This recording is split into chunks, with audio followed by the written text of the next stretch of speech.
Greetings, members, one and all of the Salivation Nation. In this video, we're going to be talking about strength versus weakness. Let's explore.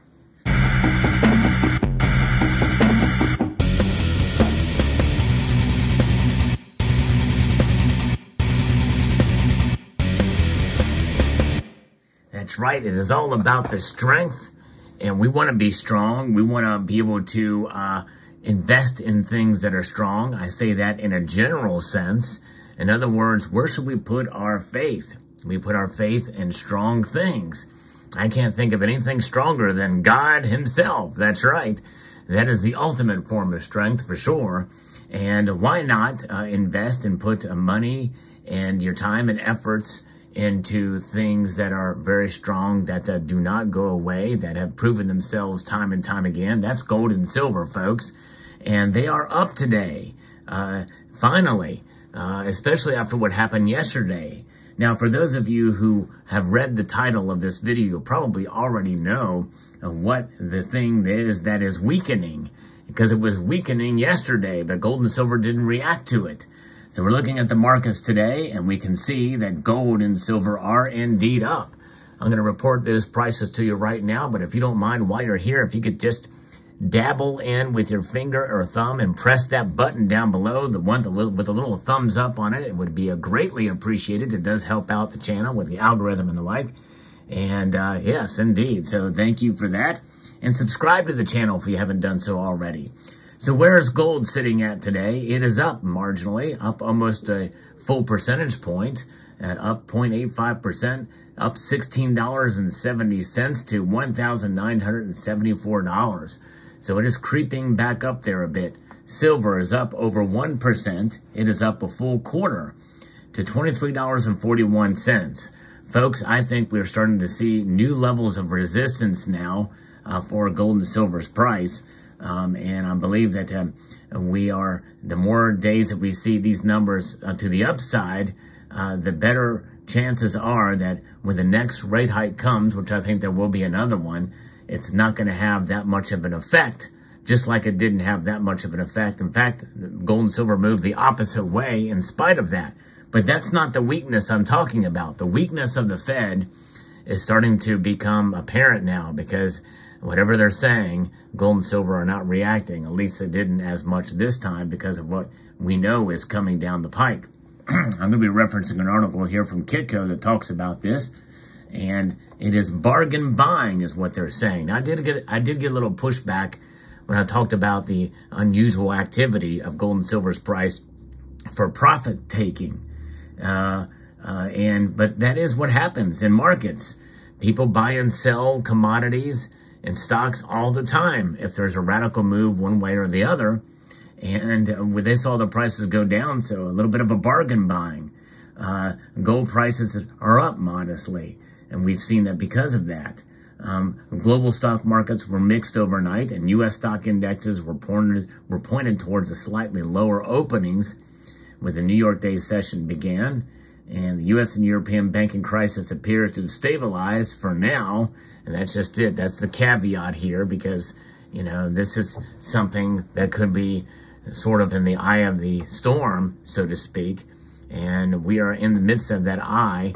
And who knows, the winds may be a lot stronger on the other side of that eye. We'll see what happens.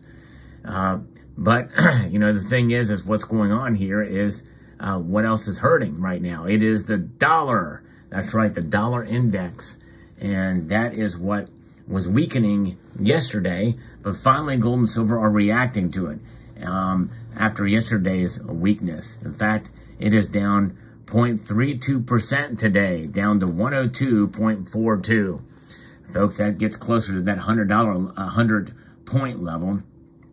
And so when you see that, and when you see it fall below 100, then we're getting into, I believe, somewhat of a bearish territory with the U.S. dollar index. But it's going to be a busy week for U.S. economic data. So there are other factors, but the dollar index is probably the biggest factor driving gold and silver's price. What affects the dollar index, though, is a myriad of different things. And some of that will be reported on this week. In fact, Friday's personal consumption and expenditures data, that's the PCE data, will provide fresh clues on inflation and whether the U.S. economy is headed back towards a recession. Some folks believe we've not really even escaped the prior recession, but in technical terms, we have. It was a 2-month recession, but we very well could dip right back in there again. It's been said that the PCE data is a favorable gauge of inflation for the Federal Reserve. And so we'll see what happens there. But right now, gold is now eyeing the $2,000 level again as U.S. regulators face some tough questions about what caused some of the bank collapses. The gold market saw renewed gains Tuesday as the top U.S. bank regulators faced tough questions about what led to the unexpected collapse of Silicon Valley Bank and Signature Bank. The bank failures triggered a broader market sell-off and a shift in Federal Reserve rate expectations, which reversed much more rate hikes to rate cuts that are being talked about now. And bank regulators testified before Senate Banking and Committee Tuesday included officials for the Federal Reserve, the Federal Deposit Insurance Corporation, and the Treasury Department. U.S. lawmakers zeroed in on looking into new rules to prevent something like that from happening again. It may be tempting to look at all this way, and we don't need new rules. The real problem was these arrogant executives, said Senator Sherrod Brown, but that there will always be arrogant executives, and that's exactly why we need strong rules. Bank regulators promised to review the existing rules while stressing that the U.S. banking system is resilient and sound. I anticipated the need to strengthen capital and liquidity standards to banks with over $100 billion in assets, according to the Vice Chair of the Federal Reserve, Michael Barr. He also revealed that the extent of money outflows SVB faced during the collapse. That morning, the bank let us know that they expected the outflow to be vastly larger based off of client requests and what was in the queue, which is a total of $100 billion that was scheduled to go out the door that day. I mean, the fact is, you know, these bailouts, that people are going to do what they're going to do because they're going to expect to get the bailouts and whatever form they may take. And in this case, it's coming from fees, but those fees are going to be raised, are going to be essentially ultimately borne by the taxpayer. And so arrogant executives or not, you know, I think really the bottom line is let them fail. Let the banks fall if they do. And we should do our due diligence as people who hold money in those banks to see where they're putting their money. You know, don't do business with a bank that does risky ventures with cryptocurrencies or are so heavily involved in ESG and wokeism. You know, that should be on us as well, too. You know, there's credit unions and there's other options out there for banking. It benefits them to have our money, obviously. And they can certainly take advantage of us and be able to use that money for their own gain. And so you got to be careful. You got to watch out. But nonetheless, so we'll see how this plays out. Obviously, that we've seen the gold hit the $2,000 level. They say here 3 times, but I think it was probably just been 2 within the last week or so. The bears have exploited the stubborn resistance to attack, with easing banking fears further, dulling the metal safe haven allure. But the thing is the fact that we're very close means that gold is really doing its job. Gold, first and foremost, is the ultimate store of value, even more so than silver. Even though I do believe in silver, it's not proven itself like gold has over the course of time. And right now, some people feel that gold is overvalued. Silver is still undervalued right now. And I don't know. I could understand that sentiment. It really does seem like silver should just pop out.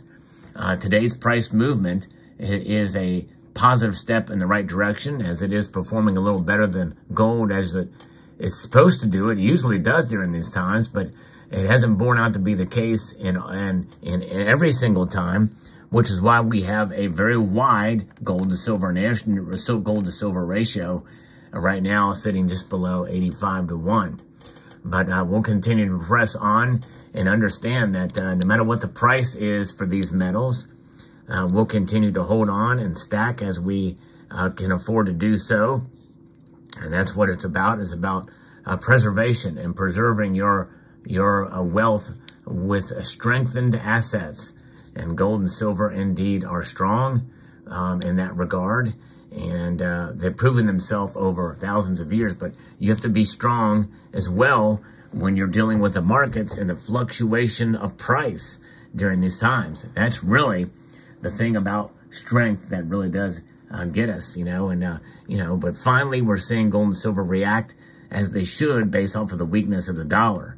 And so what affects the dollar strength is going to be very interesting to see what happens with the dollar strength from here until July. July is very special because that's when the debt ceiling stuff, I think, comes to a head. If they don't get that fixed, then we're in real trouble one way or the other, right? I think even if they get it fixed, we're still in trouble because they're going to open up for more spending. Number two is FedNow will be implemented. And that's the start of the FedNow program. And I think once it's implemented and more and more people learn about it and understand it, I posted a video talking about it. Highly encourage you to check that video out. The more people that know what this FedNow is, the more an understanding what it's going to lead to. You think you're going to see more and more people buying more gold and silver and owning more gold and silver, probably less inclined to sell it, no matter what the price is, because it's that's where the transactions go, where every one of these will be tracked. Every one of those will be tracked, and that's the nature of business towards central bank digital currency, tracking of your dollars. And even though FedNow is not going to actually be doing that right off the bat, it is setting the foundation for it to occur, and that's pretty scary. So there you have it. There's your market report for today. Let me know what your thoughts are in the comment section below. Hope you found this video insightful, informative, and educational. I'd like to extend a multitude of gratitude to you all for watching and to encourage you to please rate, share, comment, and subscribe.